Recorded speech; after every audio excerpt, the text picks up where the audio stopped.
ദൈവത്തിൻ്റെ അതിപരിശുദ്ധമായ നാമം വാഴ്ത്തപ്പെടുമാറാകട്ടെ. എൻ്റെ പ്രിയപ്പെട്ടവരെ, നിങ്ങൾക്ക് എല്ലാവർക്കും എൻ്റെ സ്നേഹവന്ദനം. നമ്മളിത് ചിന്തിക്കുന്നത് ന്യായാധിപന്മാരുടെ പുസ്തകം 11-ാം അധ്യായത്തിലെ ഇഫ്താഹ് എന്നൊരു വ്യക്തിയെക്കുറിച്ചാണ്.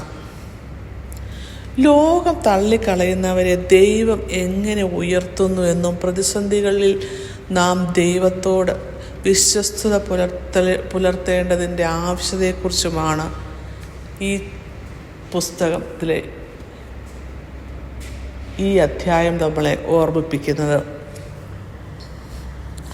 ഇഫ്താഹ് ഒരു വേശ്യാപുത്രനായിരുന്നു. തൻ്റെ സഹോദരങ്ങൾ അവനെ വീട്ടിൽ നിന്നും പുറത്താക്കിയിട്ട് നീ അന്യ സ്ത്രീയുടെ മകൻ എന്ന് പറഞ്ഞ് അവർ നിന്ദിച്ചു. എന്നാൽ മനുഷ്യർ ഉപേക്ഷിച്ചിടത്തു നിന്നാണ് ദൈവം തൻ്റെ പ്രവർത്തനം ആരംഭിക്കുന്നത്. ഗിലെയാദ് അന്യജാതിക്കാരാൽ ആക്രമിക്കപ്പെട്ടപ്പോൾ അവർ പുറത്താക്കിയ അതേ ഇഫ്താഹിനെ തന്നെ അവർക്ക് നായകനായിട്ട് തിരികെ വിളിക്കേണ്ടി വരുന്നതായിട്ട് കാണാം നമുക്കിവിടെ. ഇഫ്താഹ് വെറും ഒരു പോരാളിയായിരുന്നില്ല. എന്നാൽ ന്യായാധിപന്മാർ 11-ാം അധ്യായം 29-ാം വാക്യത്തിൽ പറയുന്നു, യഹോവയുടെ ആത്മാവ് ഇഫ്താഹിൻ്റെ മേൽ വന്നു. എൻ്റെ പ്രിയപ്പെട്ടവരെ, നമ്മുടെ കഴിവുകളെക്കാളൊക്കെ ഉപരി ദൈവത്തിൻ്റെ ആത്മാവ് നമ്മളെ നയിക്കുമ്പോഴാണ് നമ്മൾ യഥാർത്ഥ വിജയം കൈവരിക്കുന്നത്. തൻ്റെ വിജയത്തിനായിട്ട് ഇഫ്താഹ് ദൈവത്തിൽ ഒരു നേർച്ച നേരുന്നതായിട്ട് നമുക്കിവിടെ കാണുവാൻ സാധിക്കും.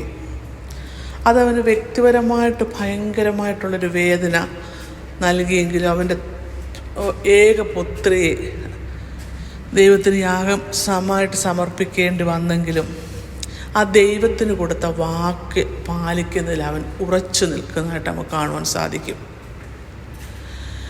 ദൈവവുമായിട്ടുള്ള നമ്മുടെ ഉടമ്പടികളിൽ നാം എത്രത്തോളം വിശ്വസ്തരാണ് എന്ന് നമ്മളെ ചിന്തിപ്പിക്കുന്ന ഒരു ഭാഗമാണത്. എൻ്റെ പ്രിയപ്പെട്ടവരെ, ഇഫ്താഹിൻ്റെ ജീവിതം നമുക്ക് നൽകുന്ന ഒരു സന്ദേശം ഇതാണ്. നമ്മുടെ ഭൂതകാലത്തെയോ ജനനമോ അല്ലെങ്കിൽ കുടുംബ പശ്ചാത്തലമോ ഒന്നും നമ്മളെ തളർത്തുവാൻ നമ്മൾ അനുവദിക്കരുത്.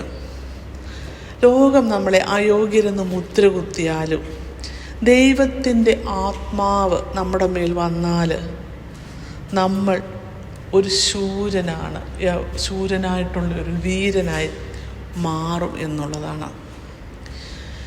നമുക്ക് വിശ്വസ്തയോടെ ദൈവത്തിൻ്റെ മുൻപാകെ നമ്മളെ സ്വയം സമർപ്പിക്കാം.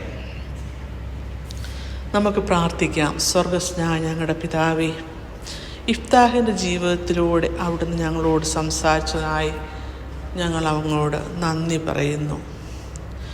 കർത്താവെ, ലോകം തള്ളിക്കളഞ്ഞവരെയും നിന്ദിച്ചവരെയും അവിടുന്ന് വൻ കാര്യങ്ങൾക്കായിട്ട് ഉപയോഗിക്കുന്നതായിട്ട് നമ്മളിവിടെ കണ്ടല്ലോ. കർത്താവെ, ഈ വചനം കേൾക്കുന്ന ഓരോ മക്കളെയും അവിടുന്ന് അനുഗ്രഹിക്കണമേ.